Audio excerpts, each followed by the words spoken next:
our COVID-19 update. There were 109 new cases, while 7 additional COVID-19 fatalities were recorded in Jamaica, increasing the infection total now to 89,123 and deaths to 2,243. The deceased are 3 males from Kingston and St. Andrew, whose deaths were previously classified as under investigation, a 66-year-old woman from Manchester, a 65-year-old man from St. Catherine, an 86-year-old man from St. Mary, and a 71-year-old male from Clarendon. The Ministry of Health and Wellness indicated that the deaths occurred between October 3 and 30. Meanwhile, of the new cases recorded, 58 are women and 51 are men, ranging in age from 8 months to 83 years. Now in tonight's COVID-19 parish breakdown, St. Catherine recorded 32 cases, Kingston and St. Andrew 30 cases, St. Anne recorded 14 cases, St. James recorded 9 cases, Clarendon recorded 4 cases, Manchester and Westmoreland recorded 3 cases each, St. Elizabeth and Trelawny 2 cases each, Hanover recorded 1 case, St. Thomas recorded 6 cases, St. Mary recorded 3 cases, while Portland is the only parish with no cases on record for the stipulated period. In the meantime, there were 187 additional recoveries, increasing the total of recovered persons now to 58,091, of which 28,169 are active. Still making news tonight, Dr. Angela Brown-Burke is the new chairman of the opposition People's National Party and first female chairman of the PNP. Here is Colleen May with the details. The People's National Party PNP on Saturday successfully concluded its elections for the post of chairman, with Dr. Angela Brown-Burke securing 147 votes and Horace Daly receiving 121 votes. Dr. Angela Brown-Burke's election marks the first time in PNP history that a woman will serve as chairman.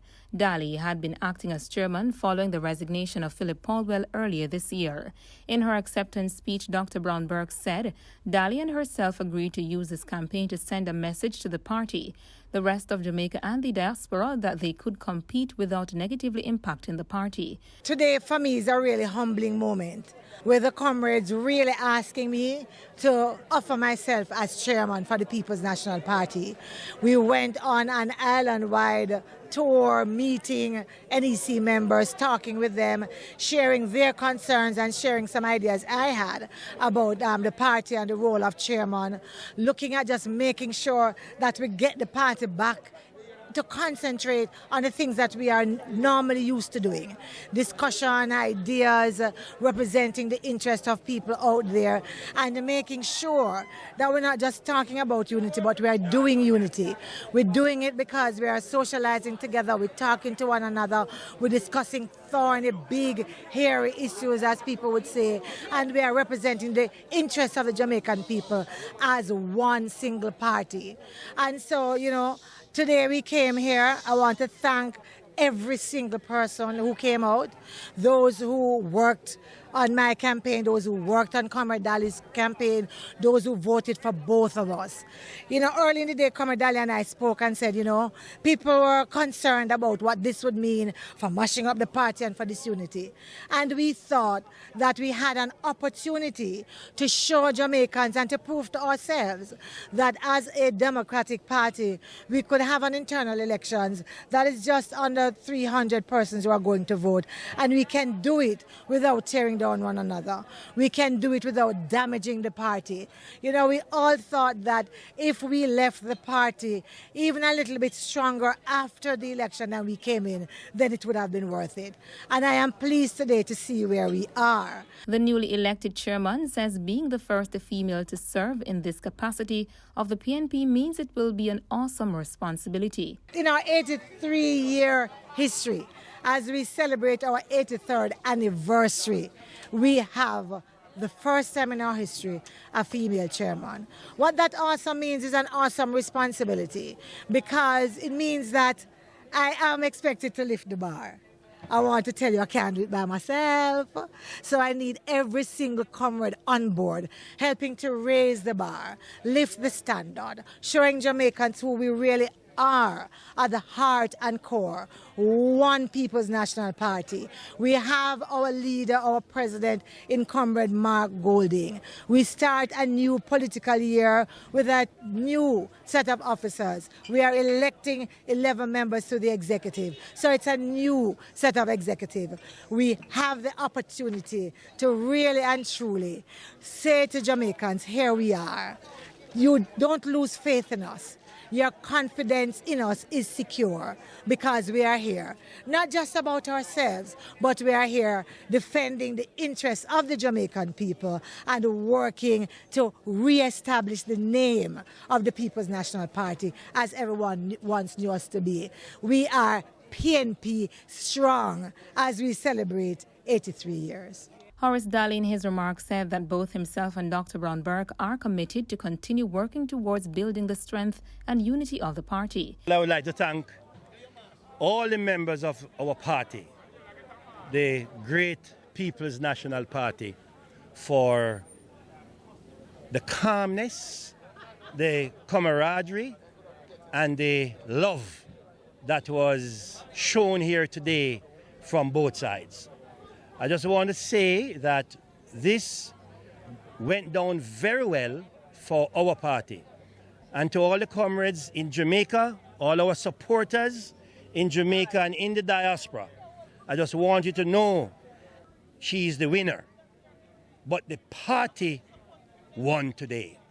You saw the friendship between both camps. We were right here together. Let me say to all comrades, these internal elections are now over, and it is now to focus on the work of the People's National Party to bring back the unity in the party. That was my only objective in offering myself, to try to reach out, to bridge the gap, and to see if we can get our party on a united path. And I sense that from today, what has happened today has pushed us forward. I accept the results of the delegates. Comrade Angela Brown Burke has been victorious, and she accepted those results. It's for us now to put our differences aside and work to rebuild the People's National Party strong, strong, strong. The party also welcomed Senator Floyd Morris, who has been appointed as the new deputy chairman of the PNP. At the close of the day, General Secretary Dr. Dayton Campbell said that Saturday's internal election represents success for the PNP's democratic infrastructure. Reporting for Mellow TV News, I'm Colleen May. Thank you, Colleen, for that report.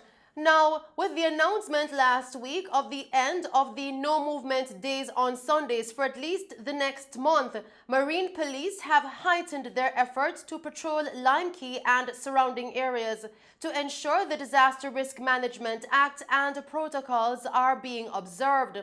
Superintendent Robert Walker, in charge of the Marine Division, said that he and a team of officers patrolled the area and only observed one vessel at Lime Key. I went to the team to observe what was happening. We went to Lime Key, Mady Key. We observed, went into the Portmore area and made our observation. Only we observed one vessel approaching Mady Key, Ragamuffin. Persons were not wearing life vests. We spoke to them about it, warned them they were otherwise conforming. And also we advised them of the safety. They had some devices on the vessel, and we were advised to ensure that they wear them. We want to ensure that the Disaster Risk Management Act, the COVID-19 protocols are observed. Because we tell them it's for all of our own good to ensure that the country can normalize as soon as possible. So we ask them to just conform. Superintendent Walker also explained the strategies being used to ensure the safety and security of our borders. Well, we continue to do our maritime patrol, covering all the spaces, targeting the areas that we believe needed to be focused on as it relates to our neighbors from the east. We give the usual attention there, and with the support of our brothers and our counterpart from the JDF, we continue to pay attention to ensure that the country is as safe as we possibly can make it. Well, if you would have observed recently, there were some successes with police from Portland, the JDF, where several interceptions and interdictions were made, and persons have been arrested, narco seized, and vessels seized, and persons have been placed before the court. Continuing with the news tonight, Tourism Minister Edmund Bartlett has expressed sorrow regarding an accident that took place in Trelawny on Saturday, where one person died and several other persons were injured. According to reports coming into our news center, a bus transporting visitors to a hotel collided with another vehicle on the DUNCANS main road in Trelawny. 5 U.S. citizens as well as 2 Cuban nationals were taken to the FALMOUTH hospital for treatment. The driver of the other vehicle succumbed to his injuries. It is reported that at approximately 9 p.m., the driver of the AD Wagon was heading towards Montego Bay when he lost control of the vehicle and crashed into the Toyota Hiace minibus. The driver of the AD Wagon had to be cut from the vehicle. The Jamaica Tourist Board has initiated the necessary protocols and is liaising with relatives of the injured tourists and the relevant authorities. In other news tonight, nearly a year after the Gordon Town main road in St. Andrew suffered a major breakaway during heavy rainfall last November, the roadway was officially reopened on the weekend, with stakeholders singing praises that it was completed under budget. Here is Killeen May with the details. Prime Minister Andrew Holness says he was impressed with the reconstruction of the Gordon Town Road in St. Andrew being completed on the budget as he officially reopened it on the weekend. According to Holness, it is not common for the projects implemented by the government to host less than the amount allotted for completion. For the people who use it, it is a big thing. For those who were deprived of the convenience of travel, it is worthy of note that it was repaired. But the taxpayer of the country need to understand that their government allocated approximately 150 million Jamaican dollars to repair this breakaway. 150 million Jamaican dollars.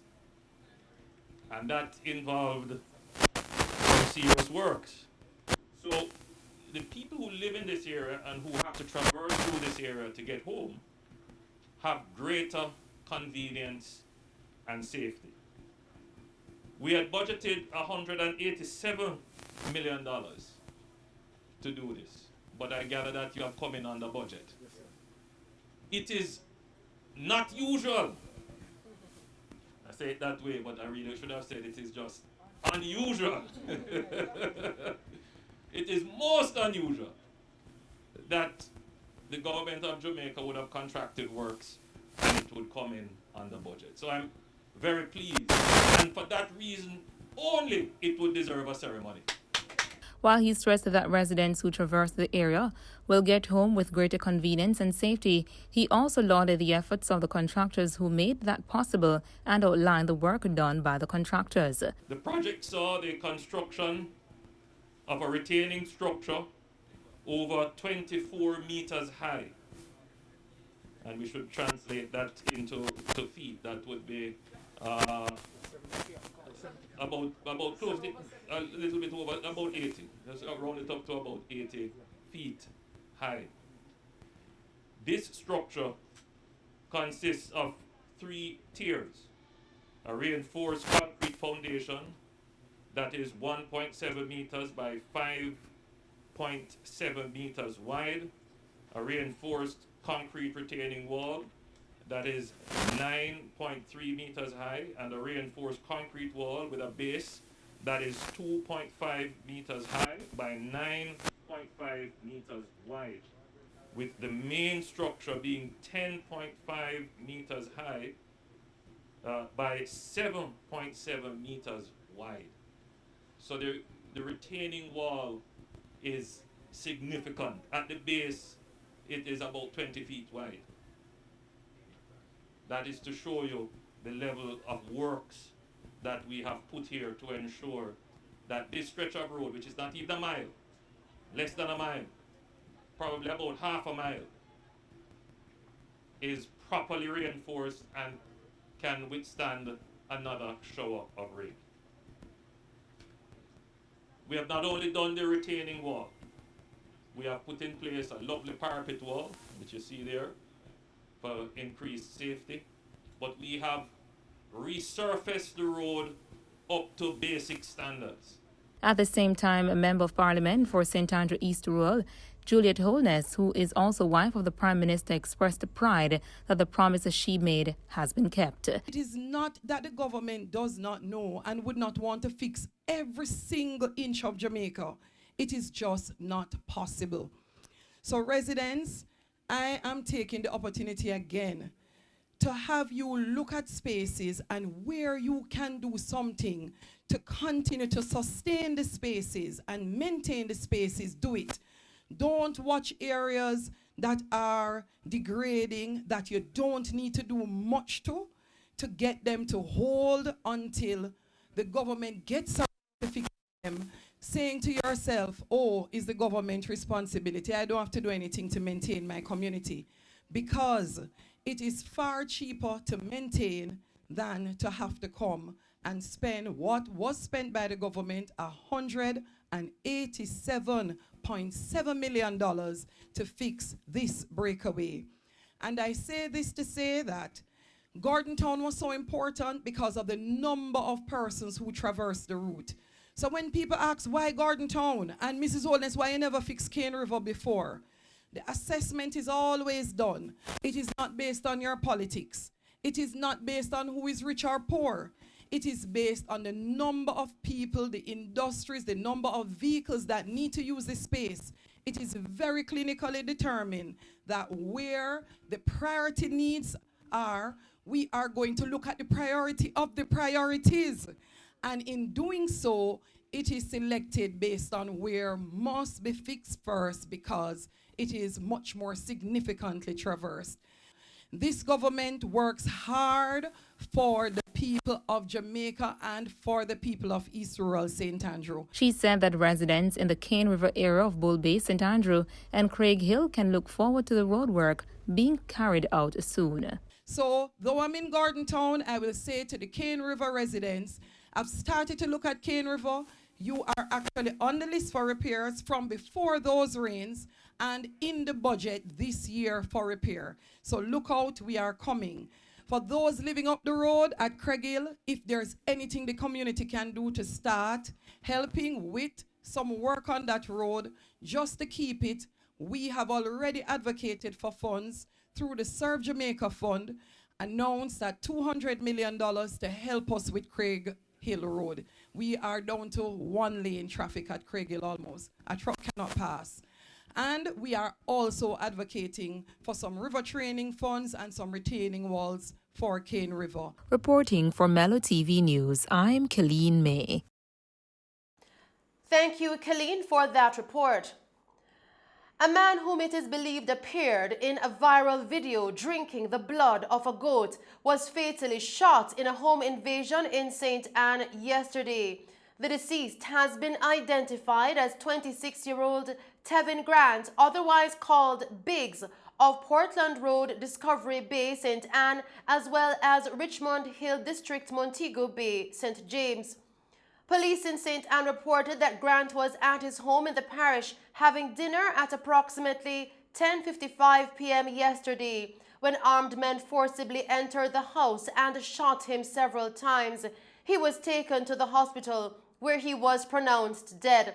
Grant is believed to be the man who was captured drinking the blood of a goat in a viral video that surfaced on the internet last month. The Corporate Communications Unit, CCU, of the Jamaica Constabulary Force confirmed Grant's killing but could not confirm that he was the same man seen in the viral recording. Investigations into the murder are ongoing.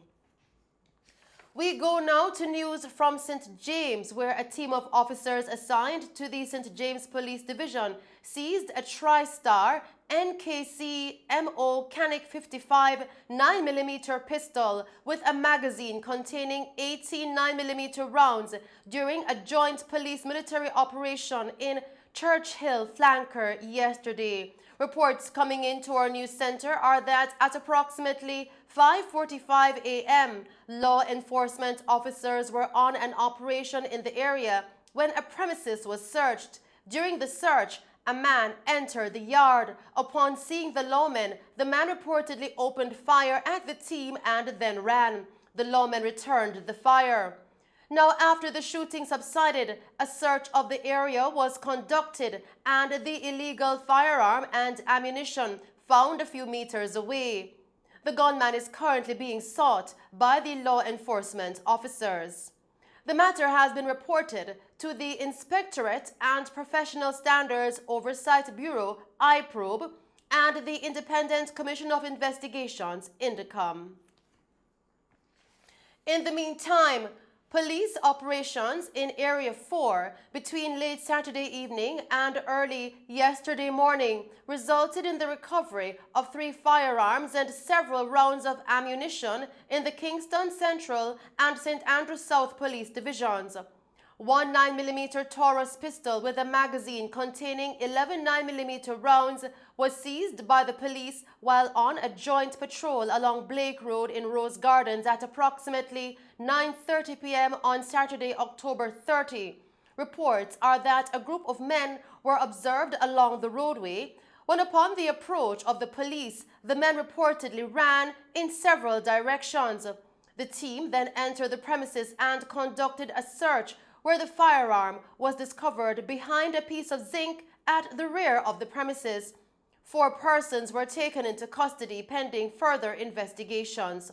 Also on Saturday, one 9mm Beretta pistol with a magazine containing 13 9mm rounds was recovered during a joint military police mobile patrol along Dill Avenue in Olympic Gardens at approximately 9:05 p.m. Reports are that a group of men were seen behaving in a manner that aroused the suspicions of the police. They were accosted and searched. However, nothing illegal was found. The team then proceeded to the rear of the premises, where they saw a man holding a firearm. Upon seeing the police, the man threw the firearm away and made his escape. Meanwhile, yesterday, 30-year-old Jamali McIntosh, otherwise called Bugsy, was arrested and charged with illegal possession of firearm and ammunition following a firearm seizure on Penn Avenue. According to reports from the Hunts Bay Police coming into our news center, a team of police personnel was traveling along Bay Farm Road, Kingston 11 at approximately 2:05 a.m. when they saw McIntosh removing a firearm from his waist. He then threw it inside a wooden structure and ran. He was accosted and the weapon, a 9mm Ruger pistol with a magazine containing 13 9mm rounds, was seized. And that's our news package for you tonight. Thank you for tuning in to Mellow TV Evening News at 8. I am Shelley Ann Hill. Do stay safe and pleasant viewing.